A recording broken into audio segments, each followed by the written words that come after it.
Eh bien, j'ai commencé à dessiner jeune, malgré tout. J'avais 15 ans, je crois, quand j'ai commencé à aimer le dessin. Je devrais même remonter plus haut, parce qu'à l'école, lorsqu'on me demandait de dessiner, la maîtresse me demandait de dessiner des cartes de géographie sur mon cahier, j'inventais des continents que je rajoutais, que j'inventais de toutes pièces. Je me souviens de ça, je me faisais engueuler. Et alors, après, mon père qui me vouait à l'agriculture et qui souhaitait que je travaille la propriété, un beau jour me dit, il faudrait que tu t'occupes du troupeau et que tu ailles garder les vaches de telle heure à telle heure. Bon, alors, je suis parti dans la plaine du Touche, garder le troupeau, qui était assez petit, une quinzaine de bovins. Et j'amenais de quoi dessiner avec moi. Alors c'était marrant, j'avais une petite musette, tout mon matériel, et je constituais des natures mortes sur le bord du fossé où j'étais assis. Et après avoir dessiné mes fameux dessins, j'allais les poster en courant à la poste parce que le courrier était relevé vers les 17 heures. Et puis je revenais vite vers le troupeau et des fois je ne le trouvais plus parce qu'il était dans le maïs des voisins en train de s'empiffrer. Et alors le soir j'avais droit à un sermon paternel parce que les cultures des voisins qui étaient saccagées, les voisins qui venaient se plaindre. Bon, enfin, je continue à dessiner ainsi quelques mois, même une année ou un an et demi, je ne me rappelle pas très bien. Et après, l'idée me vient d'aller à Toulouse, aux Beaux-Arts. Mais alors, c'était pas une mince affaire, il fallait que j'explique à mon père que je voulais aller dessiner et je savais très bien que lui comptait sur moi pour continuer la propriété. Alors, je mets dans le coup quelques voisins, des aînés, qui lui parlent à ma place, qui essaient de le faire fléchir. Et on y parvient tous en cœur. Le grand jour de la rentrée arrive. On va m'acheter des nippes, des godasses. Enfin, j'étais pas mal. Et je pars à Toulouse, je me souviens, anxieux. Je m'étais fait inscrire au préalable. Et je rencontre Castin, mon fameux ami Castin et architecte, qui plus tard devait dessiner ma maison. Un émule de Le Corbusier, beaucoup de talent, qui m'a dessiné ma maison à l'Étang-la-Ville. Et je rencontre Castin et d'autres, et puis je fais mes études, 2 ou 3 ans d'études, jusqu'au jour où en vacances, au mois d'août, je vois arriver une Parisienne par l'autobus du coin, le TED, de couleur bleue, je me souviens. Et je rencontre cette personne l'après-midi avec son ami qui avait des parents à Bérat. Et grâce à elle, après, plus tard, j'ai pu monter à Paris, puisqu'elle était parisienne. Et elle m'avait en somme attiré dans la capitale, ce qui pour moi était très important. Et j'arrive, je me souviens, à la gare d'Austerlitz, et je disais bonjour à tout le monde, parce que chez nous, on se salue. Alors, j'ai vite compris que je n'étais plus en Haute-Garonne. Et j'ai dû aussi sec chercher du boulot, et ça n'a pas été mince comme affaire. Hein. Alors, j'ai cherché, je frappais à toutes les portes. J'avais pas d'adresse, je tapais où je pouvais. Jusqu'au jour, par hasard, je vais à Métrobus Publicité, rue Vivienne, et j'ai eu la chance d'arriver devant un directeur des services techniques qui me dit « Écoutez, on veut bien vous essayer, mais vous savez, c'est assez difficile, il faut dessiner des lettres. » Oh, je lui ai répondu « Vous savez, les lettres, moi je connais tout ça par cœur. » C'était faux, je n'en avais jamais fait. J'ai insisté, puis il m'a demandé de faire une sorte de panneau pour les salles de billets du métro, où j'ai commencé ma première affiche, mais de texte seulement, où il n'y avait pas d'illustration. Les illustrations sont venues après. On me demandait par exemple de dessiner une montre ou un bijou pour un bijoutier ou pour un tailleur, une silhouette en pied ou autre chose, c'était très varié.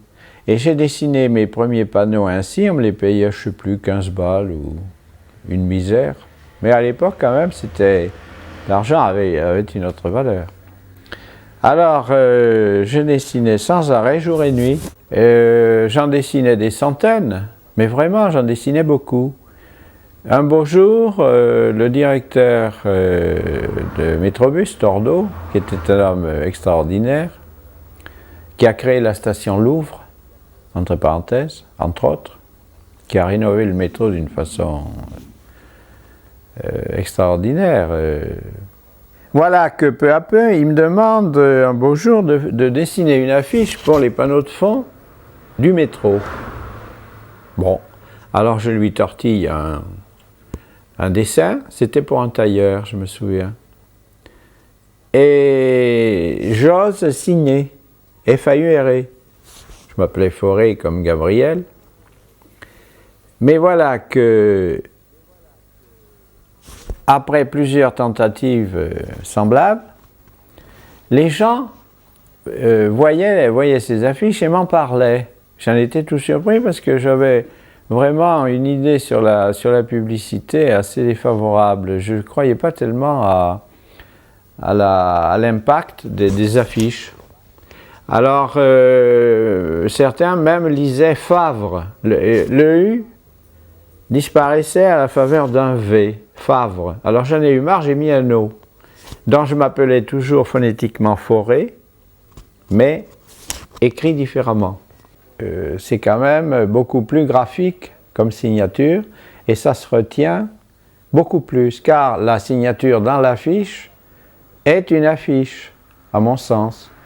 Et je critique certains de mes confrères, par exemple Comoria, qui lui signe en hauteur, de sorte qu'on ne peut pas, on arrive à lire sa signature très difficilement. Je lui dis, tu as tort de faire ça, c'est anti-publicitaire.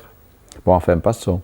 Alors donc, je dessine ces affiches, et puis l'une attirant l'autre, me voilà à 25 ans, sur les quais du métro avec des affiches 4 mètres sur 3, avec des centaines de quais équipés. J'en revenais pas moi-même. Et je trouvais ça presque naturel à la longue. On s'habitue à tout, j'ai remarqué. Alors, voilà que les confrères commencent à me jalouser. Il a inventé des histoires sur moi, que j'avais épousé la fille d'un riche industriel, alors que c'est absolument faux. Le pauvre, il n'était pas riche du tout. Et etc. quoi, des traquenards, des pots de banane, Enfin, moi, je passais outre et je continuais à avoir, à 25 ans, j'étais pratiquement le plus affiché des affichistes en France. C'est aussi paradoxal que cela puisse paraître. Alors, c'était là à l'époque des affiches comme Bornibus, comme Connor, comme toutes sortes de produits, les tables destinées uniques, Confiture Raymond, campagne anti-alcoolique, très importante, Loterie nationale ensuite. Et d'autres, j'en passe, c'est des meilleurs. Et me voilà hissé au rang des affichistes nationaux. Alors, j'assistais aux réunions auxquelles participaient Savignac, Hervé Morvan, Jean Collin, et je vais en oublier des tas, Villemot, René Ravaud, enfin, Seppo, l'italien, enfin, vraiment le fin du fin, Francis Bernard, qui faisait les affiches des arts ménagers. Lupo, qui a créé le sigle de l'air liquide, un signe très simple. Bref, me voilà hissé parmi les plus grands. C'était fabuleux. J'étais vraiment le plus jeune sur les photos que je revois maintenant. J'avais l'air d'un bambin. Évidemment, mon style graphique n'était pas encore tout à fait au point. Ça, il faut bien le reconnaître. Quand je vois les bobines que je dessinais à l'époque, je suis tout surpris qu'on ait bien voulu me les acheter. Alors, ainsi j'ai continué, et puis j'ai travaillé pour les plus grandes maisons françaises, les plus grandes boîtes. Me voilà affichiste, relativement jeune, travaillant pour les firmes les plus importantes et pour des ministères.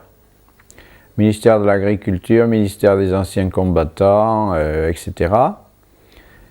Et malgré tout, dans un métier difficile. Il ne faut pas croire que le métier d'affichiste est de tout repos. Nombreuses sont les nuits où j'ai dû travailler totalement, même plusieurs nuits consécutives. À l'époque, j'étais très fort là-dedans. Maintenant, je tiens moins le coup.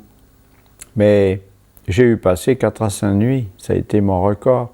Un jour, j'ai commencé le lundi et je ne me suis couché que le vendredi à 17 h. Je sais pas, essayez, vous m'en direz des nouvelles. Et j'ai dû prendre des médicaments pour m'endormir, j'arrivais même plus à m'endormir tellement je m'étais défoncé complètement. J'avais dessiné 36 maquettes différentes, dont un audiovisuel. Et parmi, il y avait 2 affiches, une pour, je me souviens, les folles nuits au Charleston. Je ne sais pas si vous vous souvenez. Enfin, c'était pas une grande affiche, mais enfin, il fallait quand même la faire. Bon, alors dans cette affiche en question, a évolué, malgré tout. Et peu à peu, au fil des ans, même des décades, je dirais, mon style s'est affirmé. Je suis devenu très sévère. C'est-à-dire, j'ai traité l'affiche d'une manière ligniste. Je prendrai pour exemple l'affiche du Mistral, qui pour moi a été ma réussite. Elle a été primée plusieurs fois, en France et à l'étranger. C'est une affiche que vous avez retrouvée ensuite, qui a été copiée sur les avions, dans le drapeau français. C'est-à-dire, on a transformé le drapeau français en bande verticale, alors que mon affiche était horizontale. Ensuite, j'ai vu fleurir sur des tas d'engins, des mobylettes, j'ai vu ce principe de découper les couleurs par bandes de plus en plus étroites et espacées, pour faire une sorte de dégradé visuel qui est toujours très beau. Je pense aussi à certains confrères qui ne s'en sont pas privés, hein, ils m'ont vraiment piqué. Je ne voudrais pas citer des noms, mais croyez-moi, si je vous les montre, vous allez bien rigoler. J'ai même reçu des félicitations sur des séries qui avaient été faites où les gens étaient persuadés que c'était moi. Vous voyez, ça fait toujours plaisir. Alors, mais ça fait partie du jeu. De toute façon, un dessinateur est toujours inspiré par un autre dessinateur à un certain moment, qu'il veuille ou non. Hein. On n'invente rien, en fait. Il faut être honnête. Voilà, je vous présente mon journal, n'est-ce pas? Oui, c'est un journal que je fais tous les jours. C'est une discipline de fer, évidemment, mais passionnante au demeurant. Alors, je colle certaines photos, j'illustre parfois à la gouache, je reprends quelques créations en cours dans mon métier. C'est un plus qui vient dans mon journal.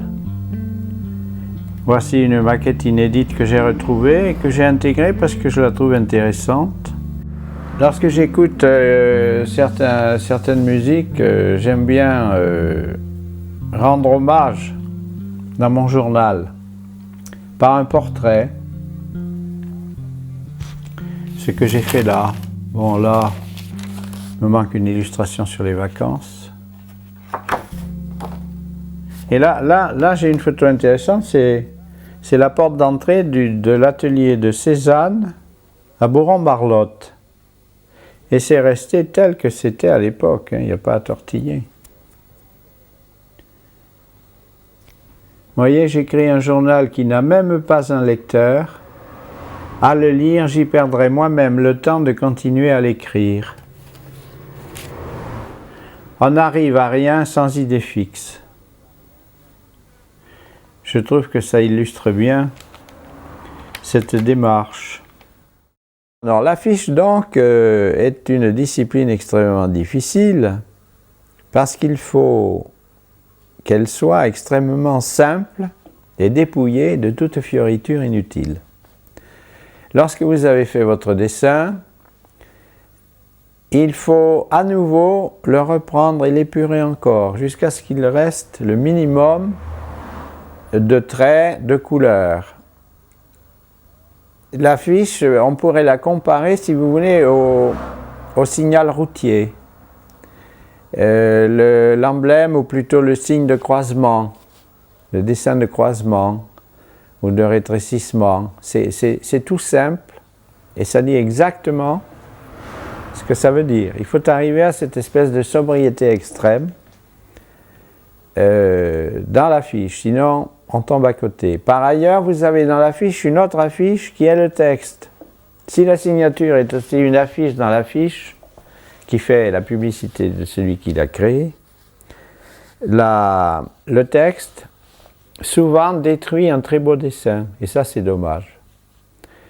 Il faut que le texte ne contrarie pas le visuel. Comme disent les gens dans les agences, ils disent le visuel. Ils ont l'air plus savants. Alors, ainsi, on arrive en dépouillant un maximum à une affiche efficace.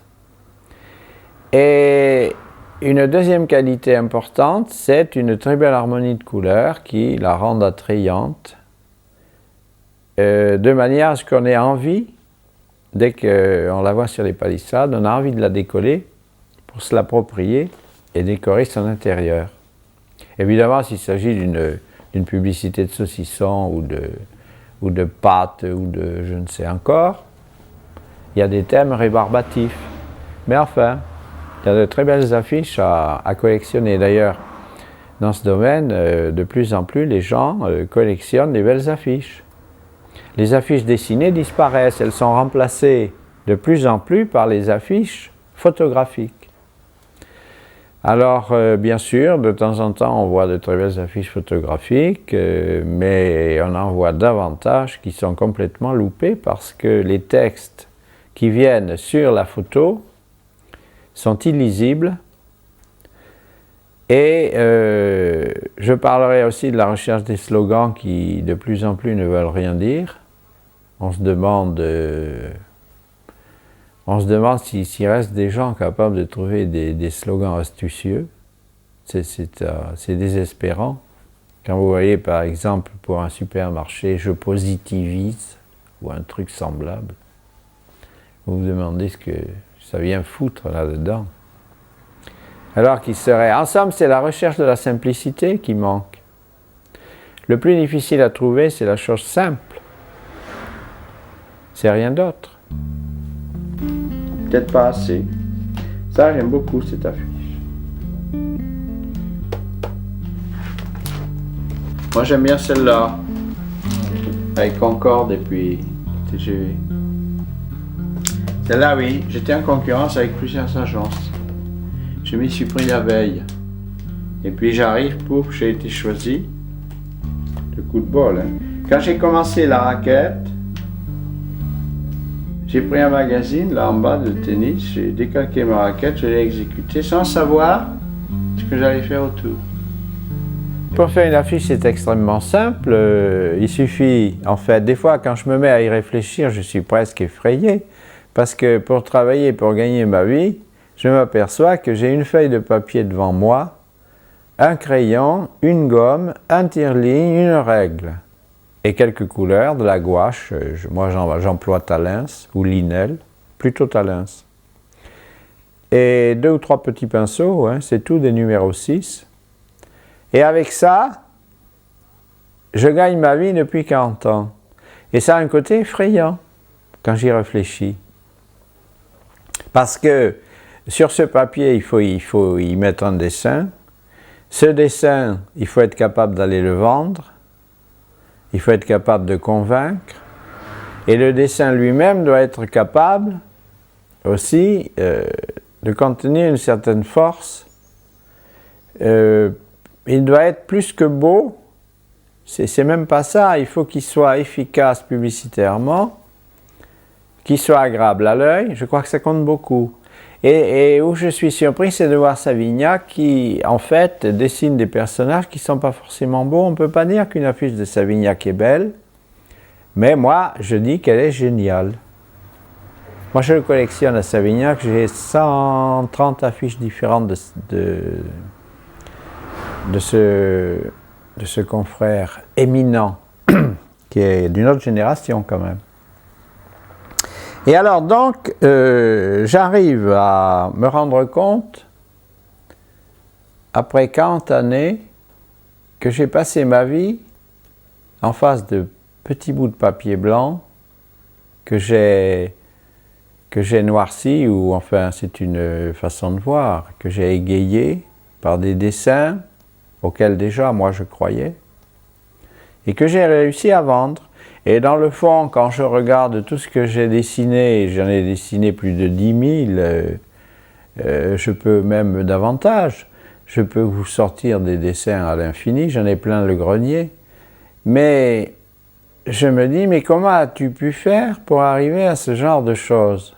Ça me surprend toujours, parce que je le fais sans y réfléchir en fait, et nous sommes tous pareils dans nos métiers sans doute. Mais quand on est livré tout seul face au monde entier, parce qu'en plus on n'a aucune sécurité, et je me dis quand même, ça a été un parcours, tu as un pot fabuleux d'avoir pu t'en tirer comme ça.